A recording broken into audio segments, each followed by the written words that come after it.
And now, Reformer802.com Real Talk blogger Shanta asks you to ponder this.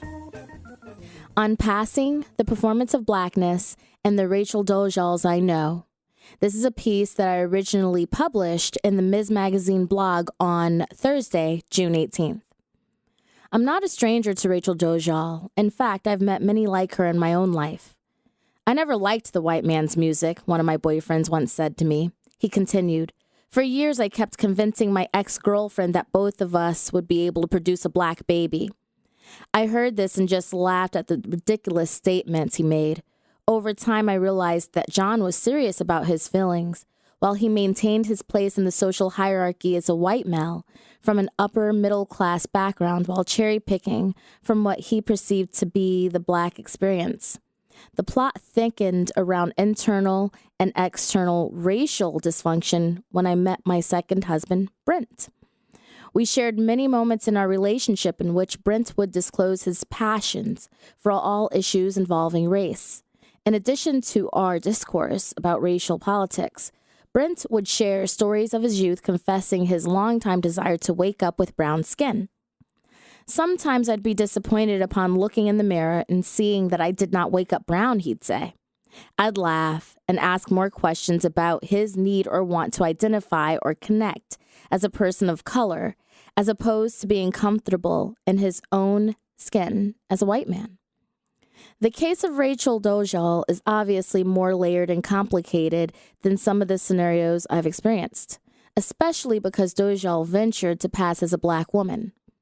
I'm not angry with Rachel, and I can't question her decision to stake a claim as a woman of color. However, there are some nuances of experience of being non-white that Rachel can bypass that people of color cannot. Rachel can bypass the repeated stern advice from parents to keep your hands out of your pockets while in any store, advice that included disciplinary action if forgotten. Rachel can bypass my experience of being a little girl in a supermarket with a cold and tissue in my pocket, nervously looking at my mother to see if it was okay to break this rule just to blow my nose. Rachel can ignore the feeling of constantly replaying various interactions, wondering if she at any point portrayed the stereotype of a loud and sassy black woman.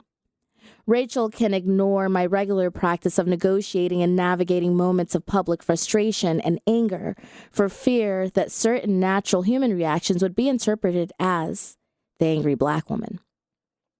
While Rachel Dolezal may not be aware of these nuances, I do have questions in regards to her individual perceptions of reality and identity. How has she defined black experience in such a way to duplicate it? What does it ultimately mean to feel black if one is not born into that reality? I have no answers around this complex case of race and identity.